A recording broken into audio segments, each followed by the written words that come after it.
couple ground rules.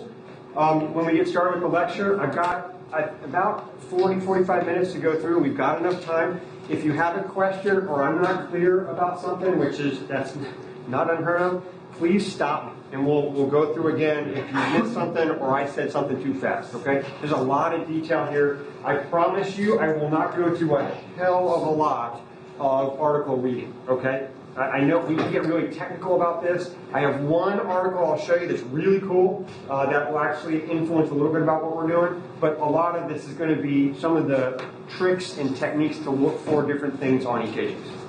All right? Cool? Let's get rolling. I don't have any financial disclosures. I wish I did have financial disclosures to tell you about. I don't have any, but I do want to say thanks to a couple of folks that have given me some really good EKGs, and a couple physicians, a couple good websites, and I'll try and reference those folks as we go through. So I really want to reinforce what true STEMIs look like. I don't know about you, but there are a number of times where I've looked at an EKG and I thought, boy, this looks like a STEMI, and it turned out not to be. And vice versa, right? I look at EKG, it's like, I don't think so. And lo and behold, holy cow. Right, so I want to go through what true STEMIs look like so that we can make the right call when we activate a STEMI. Because when we do that, there is a huge amount of downstream cost that comes with that. To the healthcare system in general, to the patient, a lot of other things that if we make the wrong call and we activate the system, we actually could do some harm. And that's the article I want to show you just a little bit. So what we're going to do here, as far as goals and objectives, I want to review some EKG reading basics. I want to identify what actually constitutes a STEMI, and I want to list the STEMI alert criteria. You all know this pretty well, but I want to run through that again, just so that we're on the same page. So what's our goal? For you guys, what's your goal? When you read an EKG, what do you want to know? If they're having a heart attack. Oh yeah, heart attack's one, right?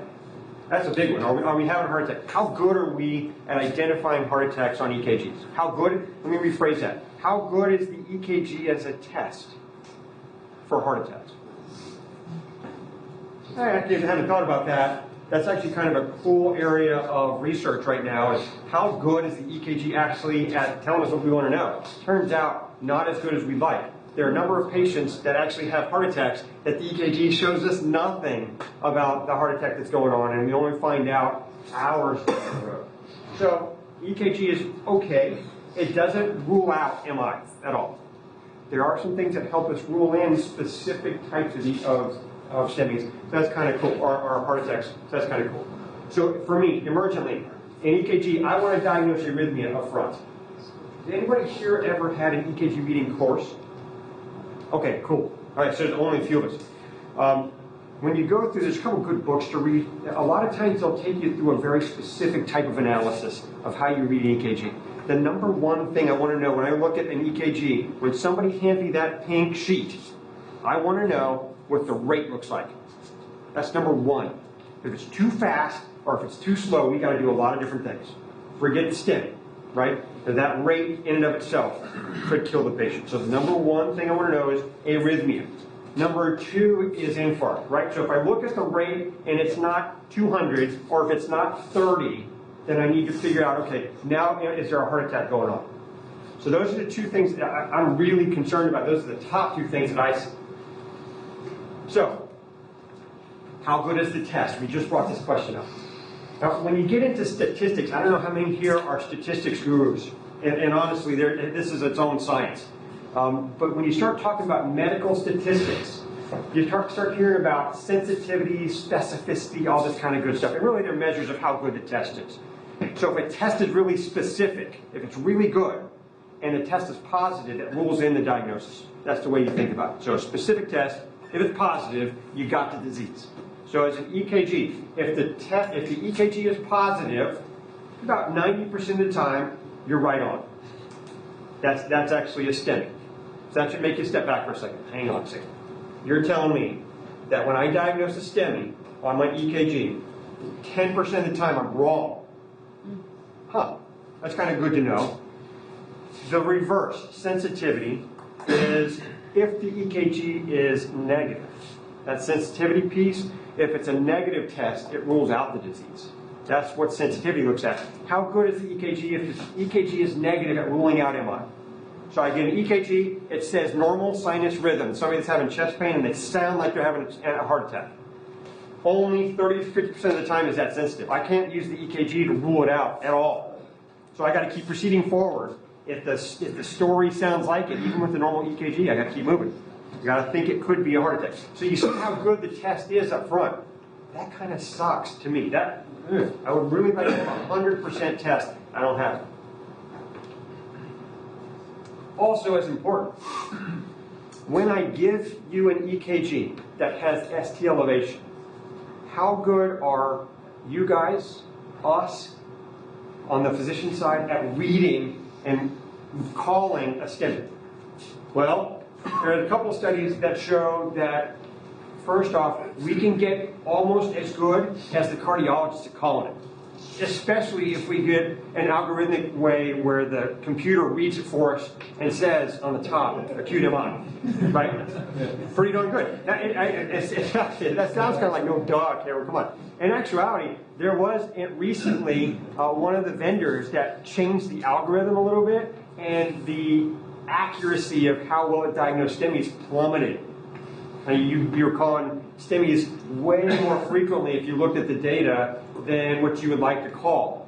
And so that's not 100%. But as we get training, we get better at reading EKGs. So that's actually reassuring. Okay, so if we get, I like this study, 21 hours of training, we can get about 99% sensitivity. We can rule it out pretty well. But I don't know if everybody in here has had 21 hours of dedicated EKG training. And that's kind of hard to get to, right? So an impetus for us to keep reading, keep looking. Also, as importantly, if I took two cardiologists and put them side by side and gave them the same EKG, how often would they call a STEMI a STEMI? I thought was kind of an interesting question as well. Pretty good. If we got some folks that were training consistent, let's say residents in training, I could take my current EM residents, let's say my third-year residents, and put them up against cardiologists, only 13% discrepancy. So even folks in training get close to the experts. If you get expert on expert, let's say Dr. Schmidt on a cardiologist, when you look at the statistical score called a Kappa score, you get like a 0.8. This is actually fantastic and actually close to 100% agreement between somebody that's really good at reading it, whether it's cardiologist or emergency physician or somebody else like that. So really nice to see. There was one study I saw in 1992 where we looked at on how you read versus cardiologist. 96% correlation between what you guys see on the EKG and what you call versus what the cardiologists call and see on the back end. So as long as you've got the training and you're looking at it with a critical eye, we're doing fairly well. Here's the one study I wanted to show you, which I thought was kind of cool. This came out in 2015, comes out of Delaware, and the impetus behind this study was trying to get people to the cath lab faster than what we're doing now. Right now, does anybody know how fast we want to get from the time they hit the door to the time we want them up in the cath lab getting a balloon in their artery? How fast do we want that time? 8 to 10 minutes. We want it 90 minutes. 90. Okay, so door to balloon time, 90 minutes. Okay, so that's the standard. Now, this group said, well, you know what, we can probably do better than that. Let's get it down to 60 minutes, from door to balloon. So cath lab team gets brought in, they get everybody set up, the patient's all set, and they get their balloon up in 60 minutes. Do we see any benefit when we decrease the time even further than what we're doing now? Turns out, we don't see any mortality improvement going from 90 minutes to 60 minutes. That's kind of important, right? So there is mortality improvement if we get them upstairs quickly within that 90-minute range. But if we do it too fast, and we skip steps, and we cut corners, we don't look for the other things that mimic STEMI, we actually don't improve mortality. And in this study, we actually increase mortality in those folks that go to the cath lab by a factor of 3 times more. So they go from a mortality rate of 4%, 5% range to the 19-20% range if you go to the cath lab inaccurately. That's kind of interesting too, right? Because we're always go. You got to get these people upstairs fast. And we do. We got to move in a rapid way, but I also want to give you a little bit of leeway, just a little bit, to critically think. When it says acute MI on your EKG, you start your process, but I also want you to critically think. What else could be going on? Because there can be some things that mimic STEMI. Okay, so that's part of the issue, and the reason why I want to bring this one article up. That's it. That's the only article I'm going to bring. Okay, I do want you nervous. Okay, and when you look at an EKG, my hope is that you feel somewhat confident. You're looking at it, you can make some calls, but I also want you to have in the back of your mind something else could be going on. Something else could be going on. I'm not sure if this is STEMI or not. So I want you to have a scheme for reading an EKG. So let me review real quick. Everyone's familiar with what an EKG electrical complex looks like, right?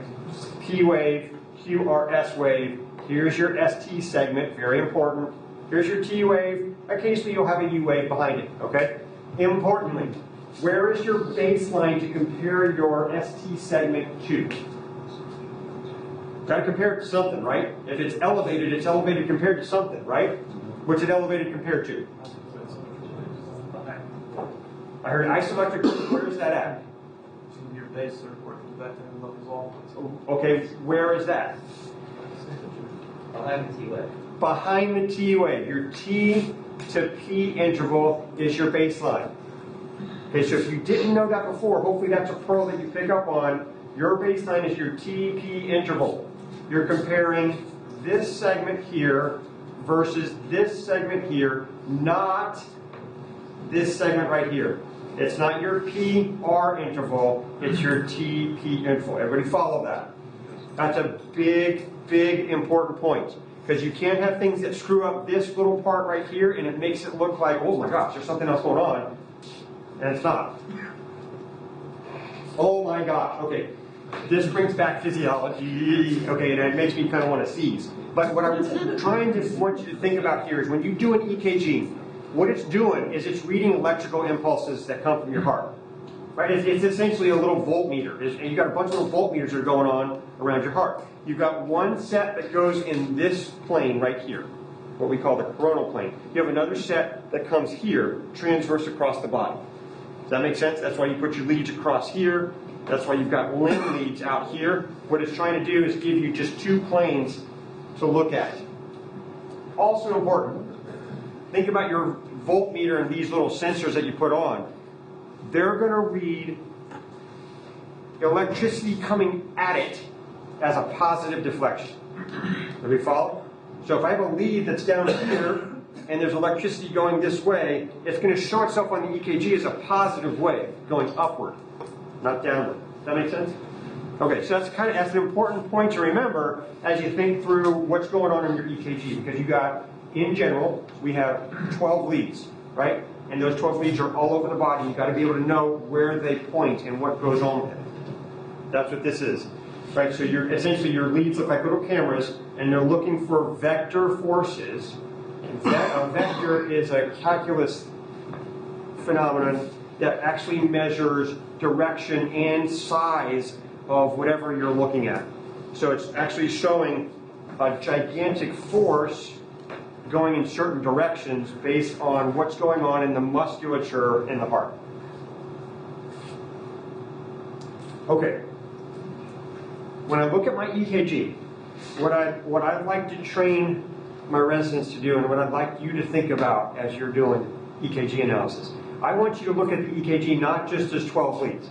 I want you to look at the EKG as if you're looking at segments of the heart. I can look at different leads that represent different areas of my heart, and that's important because it actually leads you towards some complications that could occur based on what lead is involved. Okay? So, here's what I'm thinking about. You've got certain arteries that feed your heart muscle itself. They come off the aorta. You got three main big gigantic arteries. You have your right coronary artery. Actually, you have two main ones, and then you have that splits into a few.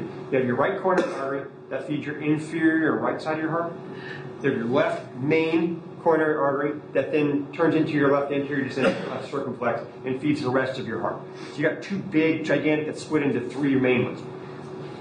Those arteries, depending on which one gets clogged, will show you different segments that get hurt or injured when you have a STEMI going on. So, we'll wrap back around to that in just a minute, but for the sake of this slide, I want you to think about areas of the heart corresponding to different areas on the EKG. Lead 1, lead L, lead V5, and lead V6 all represent the lateral side of my heart. Okay, let me show you, and this will make sense as you see it. If I put my limb lead L out here, I put it on my left arm, this way. V5 and V6 are out this way, and lead 1 points this way, right? Here's L, here's lead 1, V5 and V6. That's the lateral side of the heart. So that makes sense.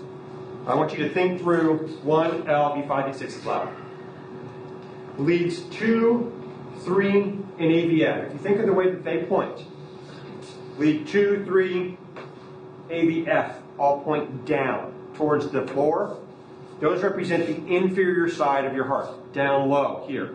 If you think about the way your heart sits, it doesn't sit perfectly straight, it sits angled like so. The inferior part of your heart is essentially the front part, the septum, and the inferior border of the left ventricle is on this side down here. That's 2, 3, and F.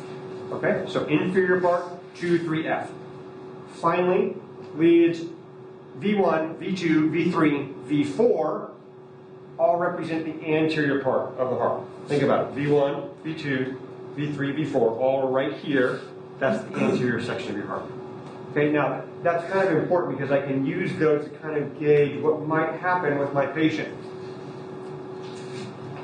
If I knock out the anterior part of my heart, and I knock out it a lot, let's say I occlude my left main coronary, so both left anterior descending and left circumflex are occluded, I'm going to see anterior, maybe even lateral changes, high incidence of arrhythmia, high incidence of cardiogenic shock.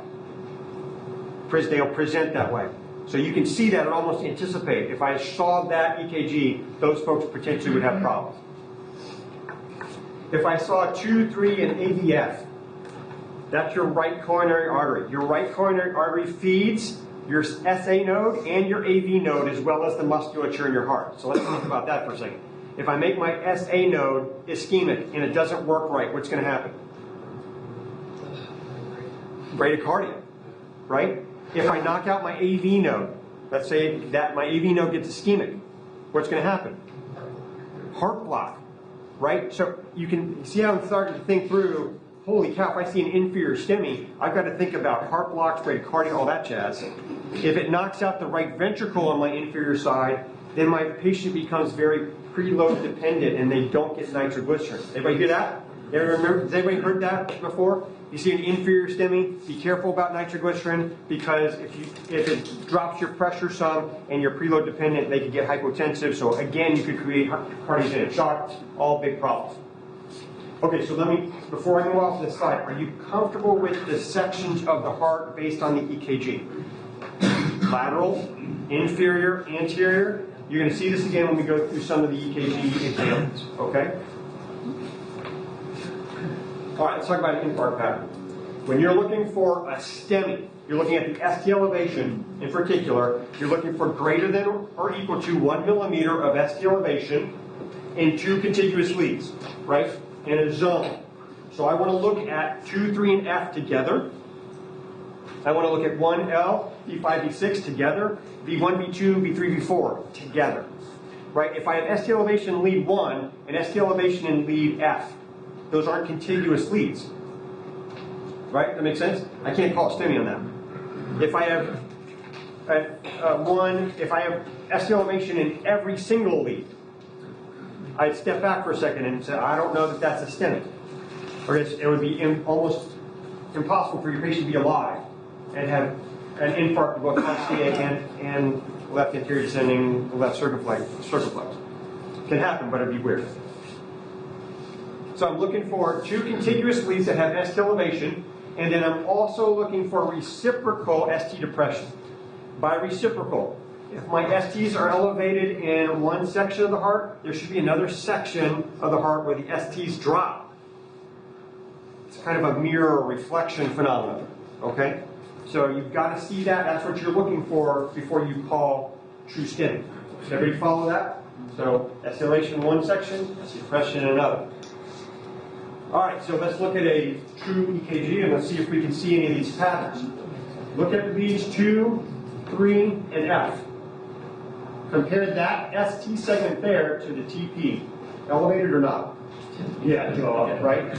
Okay, now, that's what section of the heart? 2, 3, and F? Inferior. So we need to be looking for reciprocal ST depression elsewhere. Do you see any ST depression anywhere else that would potentially be alternative? Let's look at lead 1, AVL, right? So you see this here, is that reciprocal ST depression? Yes. Can I call a STEMI? Yes, 2 or more contiguous leads with reciprocal depression. This is an inferior infarct. Now, based on what we know, what can I anticipate with this patient? Okay, so I can anticipate hypotension. No, preload dependent. I can anticipate bradycardia and even AV block in this. I'm going to be cautious and watch, okay? Now my rate is normal, so I don't see any bradycardia or block now. I just got to be looking for it. All right, so I would treat this with aspirin. Nitroglycerin? No. Okay, hold off on it, right? Careful, be careful. All right, so some clues. Now remember I said that not all ST elevation is infarct, right? So how can I distinguish between what is an injury pattern and what's not? Some clues. Typically, your infarct pattern tends to be more concave. That tombstone effect tends to be. Doesn't have to be, but tends to be. If you see this little notch and a little smiley face over here, that's usually not. That's usually what we would call J-point elevation. So, little trick there. Frowny face versus smiley face. Okay, so there are things besides ST elevation, acute ischemia, that can cause, that can be seen on the EKG, I should say. Other things that can cause it that you need to know about. There are some anatomic and structural variants of the heart that can cause ST elevation. They usually don't cause reciprocal depression, so we'll think about that. And there are some electrical conduction variations that can cause ST elevation that will screw you up when you look at the EKG. All right, I've had that happen to me multiple times. So I want to go through those in a little bit of detail. Okay, so ischemia or injury. If I occlude an artery, I'll have an infarct pattern. That's what happens. You get a clot in the artery, you don't get blood flow past it, heart starts to get angry, like sweating a marathon, and it starts to show that reciprocal ST depression, or elevation in depression. So you got infarct. There's also those patients that either from a genetic cause, or if they use a stimulant like cocaine or something else like that, will cause the artery to spasm. And so it's not that it has a clot in it, it's the vessel spasms. The effect is the same. You're not getting blood past it, so the muscle's still dying behind it. Okay? So these we treat very similar. We like to use nitroglycerin. If it's cocaine related, sometimes you'll see us ask for a benzodiazepine like Versed or Ativan or one of those others to actually help with this one. All right, so anatomic and structural variants that you need to know about. If I've had an infarct in the past, let's say I had a big MI before, sometimes that muscle that dies will balloon out. So when it starts to squeeze again, the rest of the heart recovers, that one area of the heart doesn't move, and as you squeeze, it starts to balloon and balloon and balloon. That's called an aneurysm. That can show up on EKGs later as ST elevation in a certain segment. So you have contiguous leads, and you won't know that. It's almost impossible for you all to know that until we look at the old records. So you'll still probably call a STEMI on those, no harm, no foul. We'll usually find out on the back end and realize, okay, hold on a second, we've got an EKG that looks the same from before, let's look and see if it's an aneurysm, and we usually can stop it in time. If you inflame the heart, let's say you get an infection or some kind of autoimmune disease, sometimes the lining of your heart, called your pericardium, can get inflamed and or infected. That's called pericarditis. That can also cause ST elevation and mimic an MI. Key feature here is usually you have widespread ST elevation across multiple zones, And remember that little PR segment that I told you we don't want to look at to compare the ST to? That PR segment shows some abnormalities in it as well. So that's a really subtle finding, but anatomically, this can cause ST elevation in a lot of leads. Okay? The number one reason why we see ST elevation mimicking an MI, if you look at the data, is LVH, left ventricular hypertrophy. Some of us have really gigantic left ventricles for a number of reasons. Sometimes it's a valve-related thing, sometimes we have high blood pressure, but whatever the cause, that left ventricle that gets really big will show ST segment changes over the long term. They can also show elevation, and they can show depressions that can mimic MI. I wish I could give you a better, this is for sure LVH versus this is for sure an MI. I can't. When you actually listen to the EKG reading gurus online and look at articles and all that kind of jazz, very difficult sometimes to ferret that out. So sometimes you'll find us in the ED, when we're thinking about this kind of stuff, you might find us really quick bringing the ultrasound machine over and putting it on the heart. Anybody seen us do that? Yeah, okay, so you're going to see us do that probably more and more as we get more comfortable with it, but just putting it on there, we might be able to tell, wait, this might be LVH, look at the size of the heart, and or we might have an aneurysm. This I wouldn't be able to tell by ultrasound, the pericarditis. Okay? So I put PE in here because it can cause a number of different things. It will cause what looks like right ventricular hypertrophy. Rare that causes ST elevation as much. Okay, it does cause some other things, but it can do it. The other ST elevation mimics I want you to think about, electrical conduction variants. In particular, anybody seen bundle branch block? Has that ever screwed you up on a reading on EKG? It does all the time for me. Left bundle branch block, in particular, screws your entire view of your EKG. Every single lead will have ST elevation or depression in it, and it's very hard sometimes to figure it out. Okay, so there are some criteria to diagnose MI in the setting of left bundle branch block. Those are okay. They're not 100%, but we tend to use a number of those. We'll go through that in a couple minutes. Hyperkalemia can actually slur your ST segments and make for some really funky EKGs. I'll show you an example of that, but it can cause ST elevation. And then there's a ton of what we call repolarization variants, meaning that when we electrically stimulate our heart, because of some genetic problems and or some pathway problems, the way that the heart repolarizes that ST segment, it goes crazy and does some goofiness, and it makes it look like MI. So, for instance, Brugada syndrome almost looks like right bundle branch block, and I'll show you that in a minute. You can have a young male pattern. So, if you got these athletes that come in, 6'5", 250, looks like just a bodybuilder stud, you'll see a lot of times J-point elevation, and you might actually think, wow, man, this guy might be having a heart attack, when in actuality it's just his heart.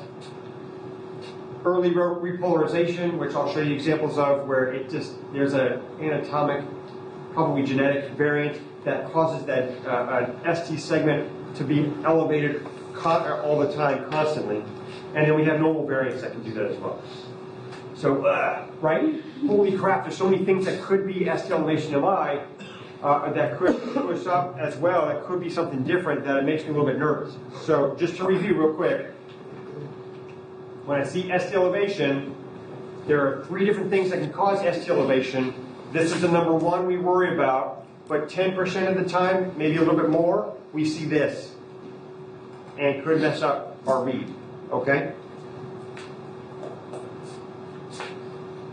All right, we're going to run through these EKGs real quick. Everybody see that? I'm sorry, I wish I could project it bigger. Do we see, first off, what's the rate? Just a good start. Fast, slow, normal. Normal. Okay, so I'm not worried about an arrhythmia. Now, do I see any ST segment elevation anywhere? Yes. On the interior. Okay, so I see V1, V2, V3, V4, maybe V5. Okay, that's not good. Do I see anywhere else? I see that. So that's anterior, right? Maybe. Look at 1, maybe, definitely an L, so maybe lateral. Do we see any reciprocal depression? Okay, so you see how I'm trying to use this pattern to try and figure out where my reciprocals are So I'm going to look for a pattern of where's your elevation, and then is there anything reciprocal in another area or zone. So this is an anterior lateral MI. Okay? What's the rate? Fast, slow, normal. Slow. Okay, so close to being normal. Let's see. 150, 175-ish. And that's your P wave axis. Okay. So that's still a normal rate. Okay, so is there any ST elevation anywhere? Same thing. Yep. Anterior, this is a different patient. Anterior, lateral, And then inferior depression, right? Yep. So very similar kind of EKG. Okay, rate, erratic. fast, normal, slow. Okay, so let me count it for you. 300, 150, 175. So it's in between 175. Normal? Okay, so normal rate. Is there ST elevation anywhere? Yes. Again, you see V1, V2, V3, V4, V5, ABL, not really V1. Depression? Yep. So this is an anterior lateral STEMI. Okay, so you're seeing the pattern. I just kind of boom, boom, boom. All right, this is a different EKG, right? Tell me about the rate. Fast, slow, normal? Slow. It looks slower, doesn't it? 300, 150, 100, 75, 60, so it's definitely less than 60. All right, so definitely bradycardia. If I think bradycardia, I think what area of the heart? I think preload, and I think inferior, right? So I think right side inferior. Okay, so I'm thinking what leads right now? 2, 3, let's look there first. Oh wait, holy cow, I got some ST elevation down low. Oh, do I have any reciprocal depression anywhere? Holy cow, right? Look at 1, L, V2, V3, V4, V5, V6, all with T-wave inversions. Bad news, right? What can you anticipate with this person? Decreased preload. They're going to get hypotensive. This would be one I'd have saline hanging on. I wouldn't necessarily bolus them, but I'd have it hanging and I want to check the pressure. What else can I anticipate? Blocks. Very good. Right? I can anticipate that this will potentially either get worse bradycardia and or could go into heart block. Cool? All right.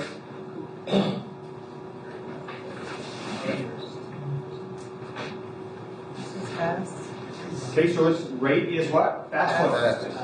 Fast, and it's irregular, right? Yeah. So I've got a wider RR interval there, a little bit shorter RR interval there.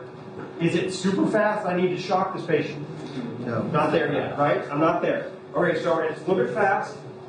Let me move on to, is there any ST elevation anywhere? So V2, V3, V4, V5, maybe V6. So I'm seeing anterior elevation. Is there any reciprocal depression? No.